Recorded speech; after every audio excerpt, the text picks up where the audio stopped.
समस्त माँ भाई गुरुजन एवं भक्तजन पाद तले यह अधम अकिंचन कोटि कोटि प्रणाम। तो आज जो विषय आज आम आलोचना करने जाऊे सेटा गोटे महत्वपूर्ण विषय जोटा कि साधारणतः आम जो यंग जेनेरेशन रही से मनरे गोटे प्रश्न रही कि आम गीता भागवत यसबू जो धर्मग्रंथ रही रामायण कहतु महाभारत कहतु यसबू धर्म ग्रंथ को केबेठू पढ़ा एवं आम जितेबले आमर किसी सांग मानू ये कथा कहीलु कि तुम्हें मैंने एटलिस्ट दिन को 15 to 30 मिनिट गीता भागवत हो किंबा जेकोसी धर्मग्रंथ पढ़ा उचित। तेबे आम गोटे रेस्पन्स पाइलु आम सांगसाथी मानू से मैंने कहते कि ये सब पढ़ार समय एवं आसीनी। तो आम बड़ा आश्चर्य लगे आमको ये कथा शुणिकी ये सब पढ़ार समय आसीनी। गोटे धर्मग्रंथ को पढ़ार समय भी दरकार। ये कथा शुणिकी आमको बड़ा शौक लगिला। तो जेकोसी गोटे धर्मग्रंथ हो गीता हो भागवत हो रामायण हो किंबा महाभारत हो ता मध्यरु आमे बहुत किछि आमको शिखिबा को मिले।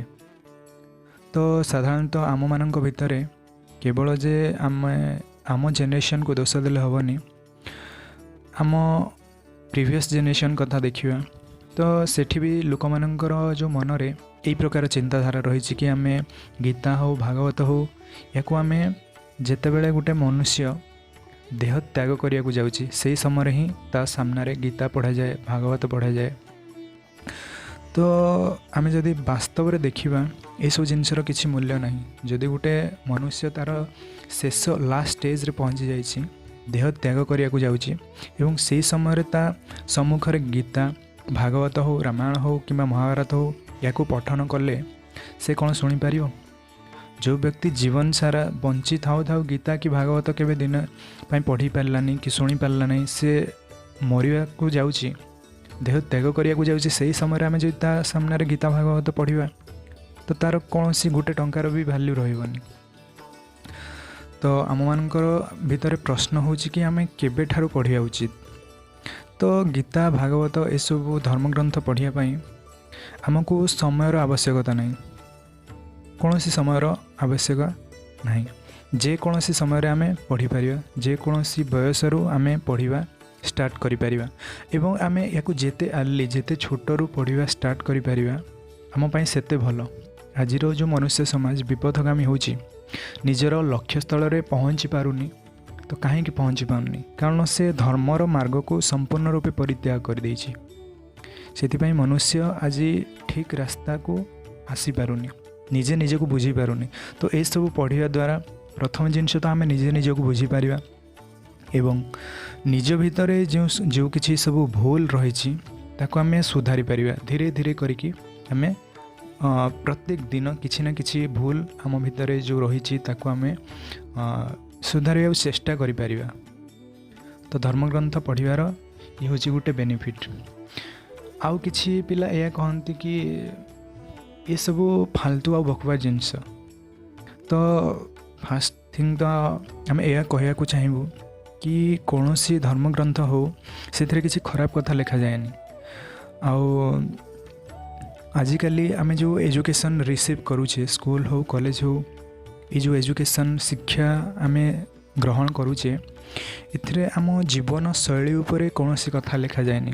आम डे टू डे लाइफ रे केमती बंचिबा से सब जिनस विषय स्कूल हो कि कॉलेज मानकर हो बिल्कुल भी लिखा जाएनी। तो आमको जोटा आम पाई जोटा सबुठु बेसी इम्पोर्टेंट सेटा होची जीवन बंचिबार जो कला the art of living A life सेटा होची आम पाई सबुठु इम्पोर्टेंट। जॉब आम किछि तो करि परिबा, किछि भी जॉब करिकि आम पेट पोषी पारिबा, किंतु जीवन बंचिबार जो कला जो शैली रही ताकू आम परवर्ती समय रे आ शिखि पारिबानी। जेतबेले बयस गड़ी जाइथिबो सेतबेले आ जीवन बंचिबार कला शिखि पारिबानी। तो ये जो जीवन बंचिबार जो शैली रही जो कला रही ताकू आम छोट स्तर रू ही शिखिबा दरकार। जमती कि आमर परवर्ती समय आमको आ कौन सी प्रकार प्रॉब्लम को फेस करिया को पड़िबनी। जीवन बंचा को नहीं कि जो प्रॉब्लम फेस करने को पड़ुची आजिकल जेनरेशन को देखंतु साधारणतः बहुत युवा से माने आत्महत्या कर लगी छोट छोट स्ट्रेस पाई हो किंबा निजर पर्सनल मैटर पाई हो जेकोसी रीजन पाई हो से माने छोट छोट कथार सुइसाइड कर दौरान। तो ये सब कहीं हो सब जिनस केवल मनुष्यर अज्ञानता ही हो। तो आज मनुष्य समाज जो अज्ञानता बढ़ी ताकू केवल आमे आमर जो रही गीता रही भागवत रही आमर जो धर्मग्रंथ रही ताकू पढ़िया द्वारा आमे किसी ज्ञान प्राप्ति करूँ से ज्ञान ही आमको हेल्प करे आमे आध्यात्मिक स्तर रे हो किंबा जेकोसी स्तर रे हो निजे निजको ऊपर को उठाई पारंती। तो से जो जिनस आज समाज रु संपूर्ण रूपे दूरे जाइए से जिनस को एबे समय आसी से सब जिनस को आमको आउ थे आपणाई नवा हम अदरवाइज आमे समाज रे ठीक भाव में निजको गढ़ी पारिबानी। आज समाज एमती हो जाए कि समाज रे निश्वास प्रश्वास नेबा भी बड़ कष्टकर हो जाउछि। आज सबकि दूषित हो जाए आम खाली जे कहवा एनवायरनमेंट पॉल्यूशन होइछि से कथा नुह। एनवायरनमेंट पॉल्यूशन संगे संगे मनुष्यर जो मन अच्छी जो विवेक रही से भी मध्य पॉल्यूटेड हो जाइए। तो एनवायरनमेंट पॉल्यूशन को तो आम चेष्टा करिकी किछि ना किछि उपाय रे आमे ताकू मुक्त करि परिबा एगेन ताकू एनवायरनमेंट को सजाड़ी परिबा। किंतु मनुष्य मन को केमती सजाड़िया मोर जो विवेक रही जो मन रही ताकू केमिति सजाड़िया ताकू सजाड़ियार केवल गोटे मार्ग होची आध्यात्मिक मार्ग। आध्यात्मिक आमे निजे निजको जेते आध्यात्मिक स्तर रे अग्रगति करिवा सेतिके आम भितर परिवर्तन आसीबो।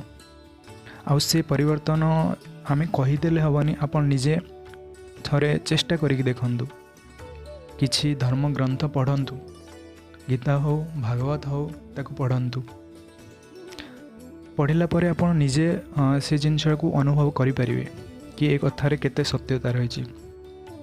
किंतु आमर प्रॉब्लम यह हो कि आम बिल्कुल चेष्टा ही करूना ये सब जिनस को निहाती बेकार आ फालतू जिनस भावुंट से आज आम कि भी करें कौन सत् मार्ग में जापारना।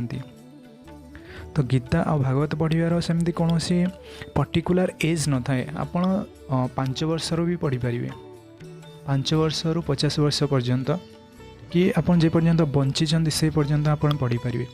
आउ आपन जेते पढ़िबे ए जिनस को सेते आपन मन रे जो सब डाउट रही जो क्वेश्चन रही से सब क्वेश्चन आपन को ऑटोमेटिक क्लियर हो चली आपन को कहा को पचारिया को पड़ियोनी कि ये क्वेश्चन आंसर कौन जहाँ किसी भी आपन क्वेश्चन पाइबे रिगार्डिंग योर लाइफ आपन से सब निजे निजे क्लियर हो जाए क्या कोई पचारिया पड़ियोनी। तो ये आमको गीता भागवत या प्रत्येक दिन निहाती एटलिस्ट 15 to 30 मिनिट्स पढ़ी पारिबा 24 आवर मात्र 20 मिनिट्स कि 15 मिनिट 30 मिनिट एतिक समय तो समस्त पाखे थी। तो आपण या गोटे फालतू बुक कि बेकार बुक बोली न भावी या गोटे एमती आप भावतु कि ए बुक पढ़िया द्वारा आपण भितर बहुत सारा चेंजेस आसीबो आपण डे टू डे लाइफ रे आपणकर जीवन बंचिबार जो शैली अच्छी से जिनस को आप शिखिपारे एथरू आउ ये सब जिनस को आप बिल्कुल भी आमर जो पाठ्यक्रम रही से बही आप बिल्कुल शिखिपारे ना। तो यार आवश्यकता आज कहीं अच्छी ये सब जिनस आम कहीं कहूँ आपको आप आज ना 2 वर्ष कि 3 वर्ष पर निहाती बुझीपारे कहीं यार आवश्यकता रही आउ आप संसार ये जो दुनिया को ठीक भाव में अनुधान कले से सब जिनस को आप ऑटोमेटिक बुझीजे। तो आजिकल जो खास कर यंग जेनेरेशन रही से गोटे रिक्वेस्ट कि थरे आपण माने चेष्टा करंतु ठीक मार्ग को आसवा को सत् मार्ग को सत् शांति दया क्षमा और प्रेम ये जो भाव रही या जो भाव रही यार पथ को अनुसरण करंतु। एवं आउ गोटे जिनस हूँ साधारणतः आम मान भितर डिस्कसन हुए कि आमे माने आमिष खाइबा दरकार या नहीं। तो आमिष जड़े लोक खाइब कि न खाइब सेटा ता उपरे डिपेंड करे। किंतु जहाँ किसी भी आम धर्मग्रंथ रही, मनुसंहितार रही, गीतार रही, भागवत रही, तो गोटे मनुष्यर शरीर आमिष पाई बिल्कुल भी तैयारी होइनी। तो भगवान आमको सद्बुद्धि देइछन्ति, सद ज्ञान देइछन्ति, तो आम से बुद्धि आ ज्ञान को व्यवहार करी आम जापर कौटा उचित आ कौटा अनुचित, आमिष खाइबाटा ठीक किंबा भूल। तो जनरली आमिष खाइबा द्वारा प्रॉब्लम कौन हुए ना आम भितर राक्षस प्रवृत्ति जन्म निए। जमती आपण माने शुणी थे द्वापर जुगरे हो किंबा त्रेता जुगरे हो सब राक्षस मान थिले। तो से सब जो राक्षस थिले से कली जुगरे मनुष्य रूप में जन्म होइछन्ति।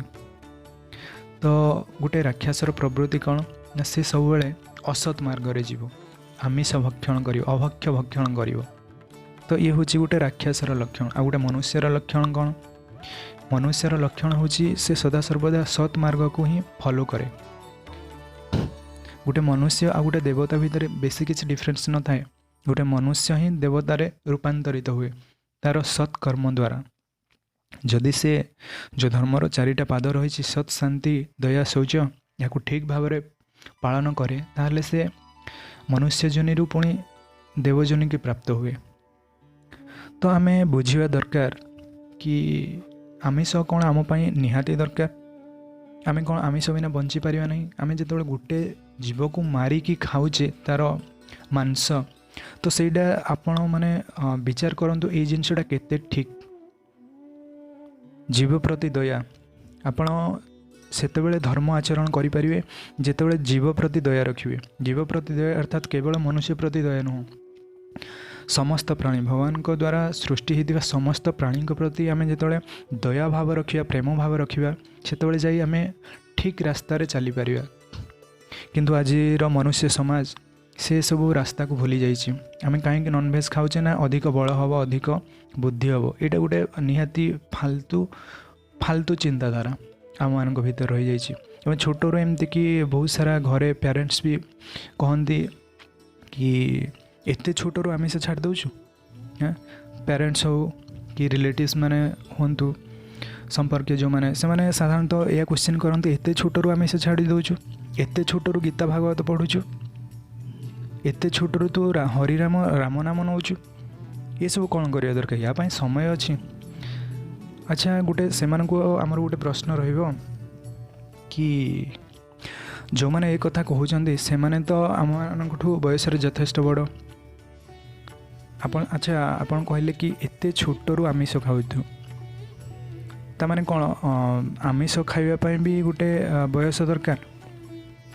एते छोटरू भागवत कि गीता कि हरिनाम ये सब आम चांटिंग करें। ये जो प्रकार जिनस रही लोक मानकर चिंताधारा रही या निहाती आमको चेंज करिया पड़िबो। आपण जेतेबेले साधारणतः आम स्कूल कि कॉलेज कौन जाती, आजिकल जो स्कूल होती कि कॉलेज सब तैयारी होची, एमाने केवल आमको प्रिपेयर करुछंती आम बड़ हवा और भल पैसा इनकम करवा। केवल गोटे जिनस है पैसा इनकम करवा। पाठ आम ये पढ़ुचे पैसा इनकम करने, आउ किछि तार मतलब नहीं। किंतु आम सद्ज्ञान और सद्बुद्धि कौटू पाइबा।